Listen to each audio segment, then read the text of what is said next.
So, you guys know that day that you always think about that's going to come in the future, that day you're looking forward to, and the day that's just so far ahead in the future, but eventually you'll get there. Today's that day. We've got the Boston ENCORE Casino opening up, the Wynn Casino.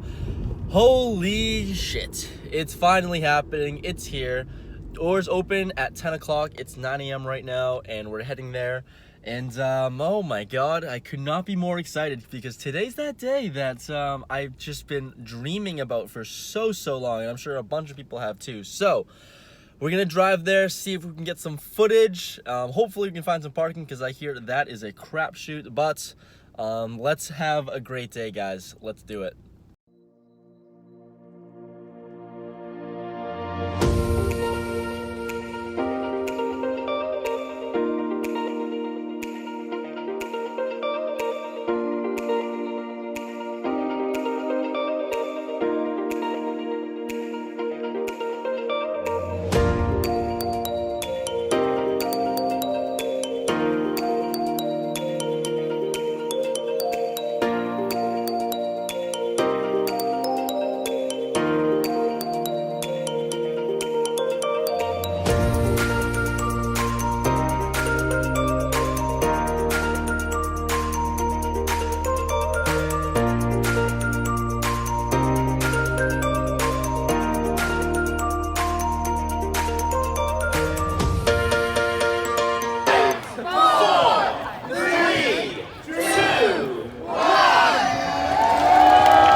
First hand we have here, I am under the gun +1 with pocket jacks. We have 300 in our stack. We buy in for the max in this 1-3 game, so I open up to $15. Player on my left calls, and the middle position player 3-bets to $45.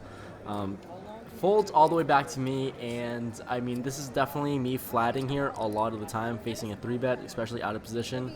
I haven't seen this player make really any moves up to this point, and haven't really seen her getting involved too much, so I just flatten the player on my left folds. We go heads up to a flop of 9-7 4 2 clubs. I check with my overpair. She bets $60, and I think I could raise in this spot, but there's also another chance that I could be up against. Well, really, I don't get any value in any raise unless she has like ace king of clubs or something like that, where she has the flush draw. That's the only hand that I could possibly get value from. So with that big sizing, I'm gonna just call and see turns and rivers. So that's what I do. I flat, turns the 5 of spades, doesn't change anything besides adding another a backdoor flush draw involved. I check, she quickly checks behind. River's another 5, and I don't think I can get value from worse at this point. We're at showdown, and the board paired. So once again, I check. She checks as well, and in this casino, she is the last aggressor, so she has to show. She shows ace queen off suit, and I show, and we scoop that one up.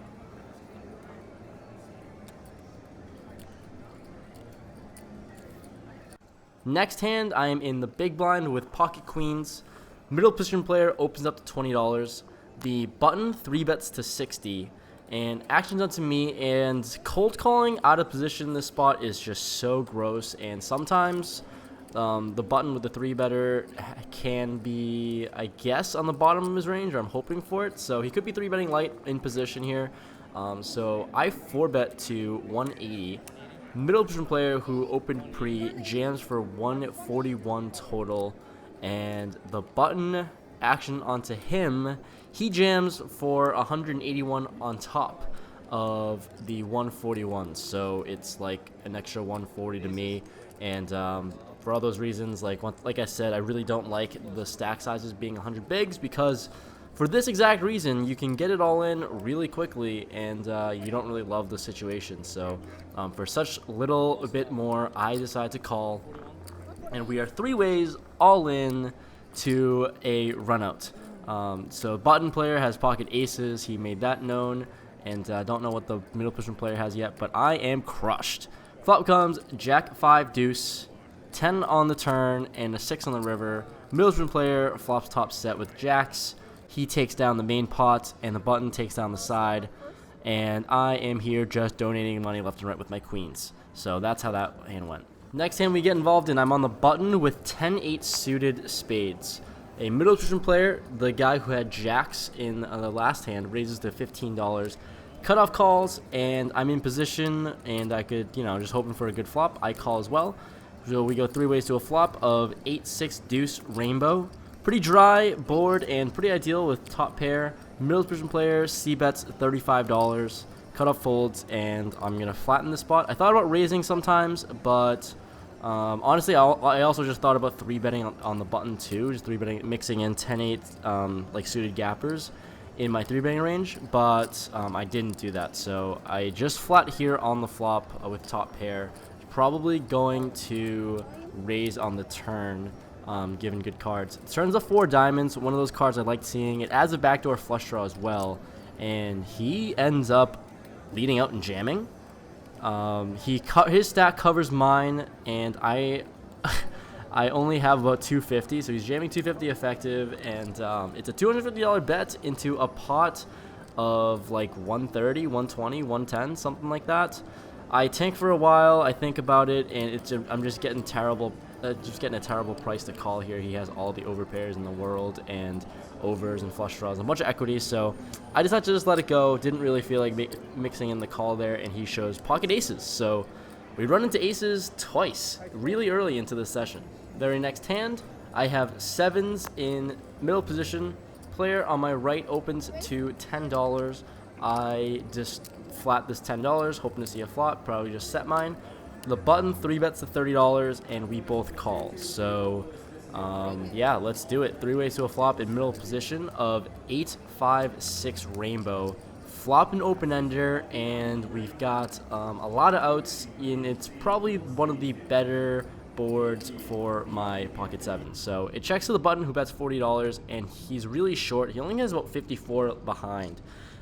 So if I'm calling on the turn, then I'm definitely going to call a jam on the river, because he's just so short. So the guy who raised pre-first to my right, he folds to the $40 bet, and once again, I decided to play this weird. I don't know why I didn't just jam here if I thought I was good, but I just flatted that $40, seeing a turn and thinking I could get away, but realistically knowing I'll never get away from any turn card. Turns a 10, doesn't help us out, but we're still open-ended, and we're trying to see something good. I mean, a 9 isn't the best card for us, but we still should be good here. So I check. He jams 54. Once again, I just have to call this. River's another 10, so we broke out on our open-ended straight draw. He shows pocket jacks and scoops it up, so we double him up here, and just kind of stupid for me. I really would rather just get it all in on the turn. It wasn't going to change anything anyway, or on the flop, I mean, but it wasn't going to change anything, but I really don't like how I played that hand. Shortly after that, we're in the cutoff with ace-8 of clubs. This one, it gets a little interesting, so let's do it. The middle position player limps. A hijack player raises the $15, and I'm next to act, and I decide to 3-bet to 45. Action ends up folding all the way around to him, and he makes the 4-bet. It's a weird 4-bet, though. It's a min 4-bet of $90, and I'm a little bit confused. If he 4-bet just a little bit bigger, just 3x'd it, I absolutely would have just folded in this spot, but I'm going to see a flop. I'm already committed, only for $45 more. I'm going to see a flop and hope for something good to happen. So I decide to flat, and the flop is okay. I'll be honest, I don't really know. The flop is 8-5-3, 2 diamonds out there. So flopping top pair and top kicker on a 4-bet flop or 4-bet pot, I don't feel great about it. But he leads and bets 120, repping all the overpairs in the world, and it's super marginal if I decided to call here. I don't think I'm good at all, and also I only have about 275 total in my stack, so I thought about raising if I really wanted to commit myself and call, but like I said, I have 275 total in my stack. If I call this, I'm gonna have to call a jam regardless of what run out comes, right? So I think for a while I've seen him bluff a little bit in the past hour. We've been playing for maybe an hour and a half, maybe 2 hours. So after just some deliberation and thinking, he could have some bluffs in his range, he could have some diamonds, ace-high diamonds, stuff like that, I decided to call the 120, leaving myself about like 150 behind, something really short, doesn't really matter. Turns to 5 of clubs. Pretty good card actually. He jams and I just snap call. I know I'm donating here a lot of the time, which is really unfortunate. River's a 4. He is reluctant to show. At this point, I have my wallet out ready to rebuy and add on, but he doesn't look happy with the run out. He shows ace-4 of spades with the rivered pair of 4s, and I win with ace-8 of clubs with top pair, a pair of 8s, who takes it down in a 4-bet pot. That was weird. I guess I caught him bluffing there. Not the most ideal bluff on his part when he jams on the turn and I'm just already committed myself, but very marginal call on the flop on me, and it's only profitable some of the time, to be honest. This hand, I'm in middle position with pocket 10s. An early position player, his name is Tom. He's a subscriber to the channel, so shout out to you if you're watching this. Nice playing with you. He limps. I raised to $15, and he is the only caller and only person who hates money. So, flop comes queen 6-4, 2 spades in the heart out there, and honestly, with my pair 10s, I think I'm good here a lot of the time. It's pretty dry, and I'm only getting called by a queen or a spade draw, but he checks. I mean, it's really rare that he has a queen here, so I decided to bet for value. He could be on draws and stuff like that, so I bet $20. He calls. Turn is the 5 of hearts, so it makes the board a whole lot more connected. It doesn't really bring in any draws necessarily, but brings in the backdoor flush draw. Once again, he checks. I am going to still continue here because there's a lot of draws in his limping range that didn't get there yet and that I can still charge the max value for. So I bet $45 with my pair 10s. He thinks for a long time and folds. He said he folded ace-4 of clubs, so yeah, that was a good fold, Tom. That was a good one. Thanks, sir. Wrap this video up here. I'm going to split my trip to ENCORE, the grand opening, into 2 different parts because we play a ton of hands and I don't want to get this video too long. Second reason, we get into a pretty big and interesting spot later in the session. No, not going to spoil anything, but it's a $2,200 pot, and I'll talk about it in the next video. So hopefully you enjoyed part 1 of this 2-part video series kind of, and leave a like if you enjoyed. If you made it this far and you're new, subscribe to the channel, and I'll see you guys in the next one. I'm going to post it in a day or two. I'm going to be quick with it. See ya.